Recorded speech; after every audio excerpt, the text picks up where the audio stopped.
lesson Applications of Trigonometry, exercise 9.1 and question number 11. So we have finished 10 problems. Okay, so this is our 11th problem.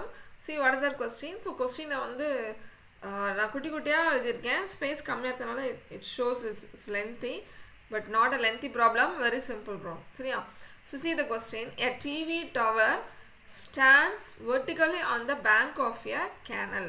Okay, so ஒரு tower இருக்கு, அப்படிதானே? அந்த tower is standing. Okay, from the point on the other bank directly opposite to the tower, the angle of elevation of the top of the tower is 60 degree. So ஒரு tower இருக்குது, அந்த tower வந்து நின்றுட்டுருக்கு. So நின்றுட்டுருக்கையில் அந்த other பேங்க்கு நம்ம இப்போ படம் போடுறோம் பாருங்கள். ஸோ இதுதான் டவர். சரியாம்மா? டவர்னு எழுதிக்கோமா? ஓகே. ஸோ இந்த டவருக்கு நம்ம பேர் அப்புறமா கொடுத்தாலும் ஓகே, இப்போ கொடுத்தாலும் ஓகே தான், நோ ப்ராப்ளம். ஸோ இந்த tower is standing on the canal from a point on the river directly opposite to the tower. C இந்த பக்கம் நீங்கள் வச்சு இப்படி படம் போட்டாலும் ஒரே ஆன்சர் தான் வரும். ஆப்போசிட் சைடுனாலும் இதுவும் ஆப்போசிட் சைடு. சரியா?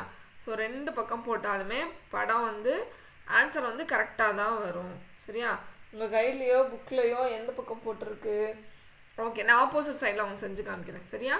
சி த ஸ்டூடெண்ட்ஸ், சி இப்போ ஆப்போசிட் சைடில் செஞ்சு பார்ப்போம். From the point on the tower. So இங்கேருந்து இந்த பாயிண்ட்டோட டாப்பு, இதான டாப் இப்போ. ஸோ டாப்புக்கு வந்து மேலே எழுதி வச்சுப்போம் டாப். இது வந்து என்ன செய்வீங்க? ஃபுட்டு. ஸோ இங்கேருந்து அப்போ ஆங்கிள் போகுது. எவ்வளோ ஆங்கிள்னு சொல்லியிருக்காங்கம்மா? 60 degree. Okay, very good, 60 degree. சரியா? From another point 20 metre away from this point. C நல்லா இதுதான் ரொம்ப நல்லா கவனிச்சுக்க வேண்டியது இதுதான். ஸோ ஃப்ரம் திஸ் பாயிண்ட், சரியா, இந்த பாயிண்ட்லேருந்து 20 மீட்டர்ஸ் அவே. ஸோ அப்போ இது எவ்வளோ இருக்குன்னா 20 மீட்டர்ஸ். ஸோ அப்போ நமக்கு அந்த இடத்துல இருந்து 20 மீட்டர்ஸ்க்கு அப்புறம் ஒரு ஆங்கிள் மேக் ஆகுது. சரியா? ஸோ அப்போ எத்தனை டிகிரி? 30 டிகிரி. சி இந்த இடத்துல 60 டிகிரி இருக்குது, 20 மீட்டர்ஸ் அவே 30 டிகிரி. ஸோ இந்த இடத்துல என்னம்மா பண்ணணும் நம்ம? 30 டிகிரி. இந்த ப்ளூ கலரில் இருக்கிறது எவ்வளோ மீட்டர்ஸ்? 20 மீட்டர்ஸ். அவ்வளோதான் படம். Find the height of the tower. So height of the tower இதான் கண்டுபிடிக்கணும் நம்ம. அதுக்கப்புறம் என்ன கேட்குறாங்கன்னா வித் ஆஃப் த கேனல், அதாவது இது கீழே உள்ள டிஸ்டன்ஸ். சரியா? ஸோ அதுதான் width of the canal. So ஒன்றுமே பிரச்சனை இல்லை, டயக்ராம் போட்டாச்சு. நம்ம என்ன பண்ணோம்? ஏபிசிடி படம் போடணும். சரியா? ஸோ பேர் கொடுத்துட்டோன்னா சிம்பிள் ஆன்சர் வந்துடும். இப்போ கவனிங்க, இதுக்கு என்ன பேர் கொடுக்கலாம்? ஏ பி சி டி. சரியா? ஸோ ஏபி யாருமா? இங்கே டவர். கீழே வந்து பிடி வந்து யார்? கேனல், அந்த ரிவர். சரியா? ஓகே. அடுத்தது வேறு எதுவுமே இல்லை. இந்த பாயிண்ட்டு சிடி வந்து எவ்வளோன்னு சொல்லியிருக்காங்க? 20 மீட்டர்ஸ். ஏன்னா அவங்க சொல்லியிருக்காங்க அந்த சீன்ற பாயிண்டில் இருந்து 60 டிகிரி மேக் பண்ணுற இந்த பாயிண்ட்டு சியில் இருந்து அவங்க வந்து டி வரைக்கும் நடக்கிறாங்க. ஸோ எவ்வளோ தூரம் நடக்கிறாங்கன்னா 20 metres. So after 20 metres it is 30 degree. So இதுதான் கொஸ்டின். நம்ம கண்டுபிடிக்க வேண்டியது என்னது? ஏபி, அதுக்கப்புறம் பிசி. சரிங்களா? இது ரெண்டையும் கண்டுபிடிச்சிட்டிங்கன்னா நம்ம ரெண்டையும் ஆட் பண்ணால் we will get the answer. Okay, கண்டுபிடிக்கலாமா? சரி, இப்போ வந்து உங்கள் புக்கில் இல்லை கைட்லலாம் பார்த்தேன் எக்ஸு ஹெச் அப்படின்ற டேர்ம் யூஸ் பண்ணியிருக்காங்க. நான் வந்து அதை யூஸ் பண்ணவே மாட்டேன். யூஸ் பண்ணாமல் நமக்கு எது தேவையோ அதை நம்ம ஸ்ட்ரைட்டாகவே கண்டுபிடிச்சிக்கலாம். ஓகே, கண்டுபிடிக்கலாமா? எஸ். சிவி ஸ்டூடெண்ட்ஸ் எவ்வளோ சிம்பிளாக செய்யலாம் பாருங்கள். இந்த ப்ராப்ளத்தை காம்ப்ளிகேட் பண்ணவே பண்ணாதீங்க. சரியா? ஸோ சிம்பிளாக செஞ்சிடலாம். இப்போ நமக்கு 2 தீட்டா கண்டுபிடிக்கணும். ஒன்று வந்து tan 60 டிகிரி, இன்னொன்று என்னது? tan 30 degree. சரியா? சைன் காஸ்க்கு போகணுமா? நோ, ஏன்னா நமக்கு இந்த ஹைபாட்டினியூஸ் தேவைப்பட போகிறதே இல்லை. சரியா? அதாவது இந்த ஏசியும் ஏடியும் தேவையே இல்லை. ஓகே, ஸோ அப்போ 60 டிகிரிக்கு ஆப்போசிட் எது? இந்த ஏபி தானே. ஓகே, பை நீங்கள் என்ன போடணும்? இதை தான் போடணும், பிசி தான் போடணும். இதில் யாருக்கும் டவுட் இருக்கா? இல்லைல்ல? ஓகே. அடுத்தது tan 30. So tan 30க்கு எங்கேம்மா? அது இங்கே இருக்க ஆங்கிள் பெரிய ஆங்கிள். சரியா? tan 30 இருக்கிறது தான் பெரிய ட்ரையாங்கிள். அது என்ன triangle? A B D. So இதை நான் மறந்துடுறேன். A B D triangle. இப்போ 60க்கு வந்து என்ன ட்ரையாங்கிள்மா? ட்ரையாங்கிள் வந்து ஏபிசி. ஸோ ரெண்டுமே right angle triangle. Right angle எந்த இடத்துல இருக்குது? பியில் இருக்குது. ஓகே, ஸோ tan 60 30 எழுதுகிறப்போ ஆப்போசிட் சைடு ஏபி தான், but what is the adjacent side? BD. சரியா? ஸோ பிடினா எங்கேருந்து ஆரம்பிக்குது? பியிலேருந்து டி வரைக்கும். சரியாம்மா? ஸோ அதை மட்டும் நான் தனியாக உங்களுக்கு சொல்கிறேன். பி எங்கே இருக்குது? இங்கே இருக்குது. பியிலேருந்து டி வரைக்கும். சரியா? ஸோ நம்ம பெரிய ட்ரையாங்கிள் போடல, பிடி தான் போடணும். இதை வந்து நீங்கள் மறந்துடுறீங்க, அது தப்பு.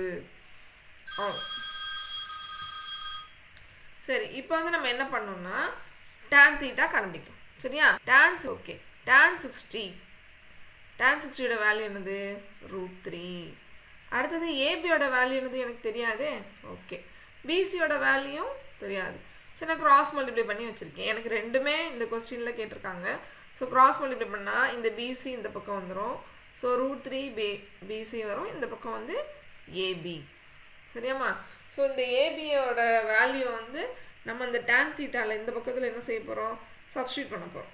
சரிங்களா? சப்ஸ்டியூட் பண்ணாலே நமக்கு ஆன்சர் கரெக்டாக வந்துடும். பார்ப்போமா? செய்யலாமா? ஓகே, tan 30 யோட வேல்யூ என்னது? tan 30 யோட வேல்யூ 1/√3. இப்போ நம்ம என்ன பண்ண போகிறோம்? ஏபியோட வேல்யூ எடுத்து, சரியா, இந்த tan θல சப்ஸ்டியூட் பண்ணலாமா? எங்கே இருக்குது ஏபியோட வேல்யூ? இது இருக்குது. ஸோ இந்த ஏபியோட வேல்யூ எடுத்துகிட்டு போய் நான் என்ன பண்ண போகிறேன்? இங்கே சப்ஸ்டியூட் பண்ணணும். ஸோ அப்போ என்ன வரும்னா √3 × BC. சரியாம்மா? இப்போ கீழே என்னமா இருக்குது நமக்கு? கீழே வந்து பிடி இருக்குது. ஸோ பிடினா நம்ம என்ன சொன்னோம்? இதுதானே பிடி, ஃபுல்லாக பிடி. ஸோ அதை நான் ஸ்ப்ளிட் பண்ண போகிறேன் இன் டேர்ம்ஸ் ஆஃப் பிசியில். ஸோ √3 BC மேலே இருக்குது, கீழே என்ன போடுறேன்? பிடிக்கு பதிலாக பிசி ப்ளஸ் சிடி. நம்ம ஏன் அப்படி போடுறோம் உங்களுக்கு தெரியுதா? பிசி ப்ளஸ் சிடி போடுறோம். ஏன்னா சிடியோட வேல்யூ 20 இருக்கு இல்லையா? நம்ம அதை இன்னும் யூஸ் பண்ணவே இல்லையே. ஸோ அதை நம்ம யூஸ் பண்ண போகிறோம். √3 BC கீழே பிசி ப்ளஸ் 20. ஓகே, அவ்வளோதான். இப்போ நமக்கு ஃபைனலாக சூப்பராக ஒரு ஈக்குவேஷன் வந்துருச்சு.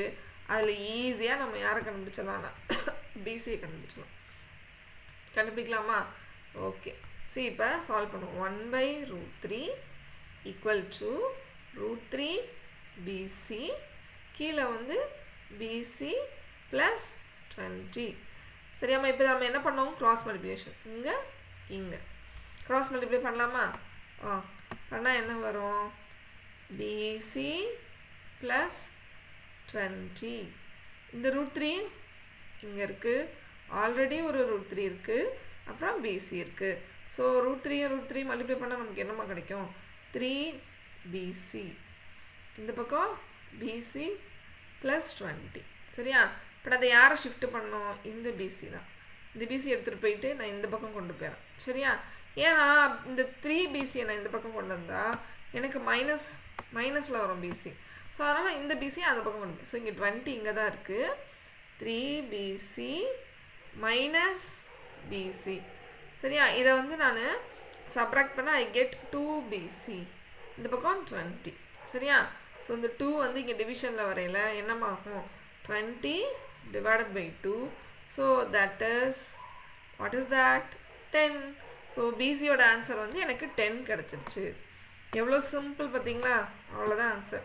So PC = 10 meters. சரி, நான் இப்போ பிசி கண்டுபிடிச்சாச்சு. சிடி அவங்க ஆல்ரெடி கொடுத்துருந்தாங்க, எவ்வளோ? 20. ஆனால் டவரோட லென்த் கண்டுபிடிக்கணும்லம்மா. ஸோ டவர் வந்து ஏபி = √3 BC. நம்ம ஆல்ரெடி அங்கே ஃபஸ்ட்டு tan 60 கண்டுபிடிச்சிருக்கோம்ல, அதில் இருக்குது. So AB = √3 10. பிசியோட வேல்யூ வந்து 10, அதாவது 10√3 meters. அவ்வளோதான். எவ்வளோ சிம்பிள் பார்த்தீங்களா? So 10√3 meters. ஸோ ஏபியோட வேல்யூ கண்டுபிடிச்சாச்சு, பிசியோட வேல்யூ 10 meters கண்டுபிடிச்சாச்சு. ஸோ நம்ம எப்படிமா கண்டுபிடிச்சோம்? tan 30 tan 60 இது நான் ரெண்டையும் யூஸ் பண்ணேன், அவ்வளோதான். சரியா? ஸோ இந்த ரெண்டையும் யூஸ் பண்ணிவிட்டு ஒரு தீட்டா வந்து இன்னொரு இதில் சப்ஸ்டியூட் பண்ணால் we will get the answer. Okay, I hope you all understand the problem. ஒரு 2 times பாருங்கள், கால்குலேஷன் உங்களுக்கு ஈஸியாக தான் இருக்கும். சரியா? தேங்க்யூ.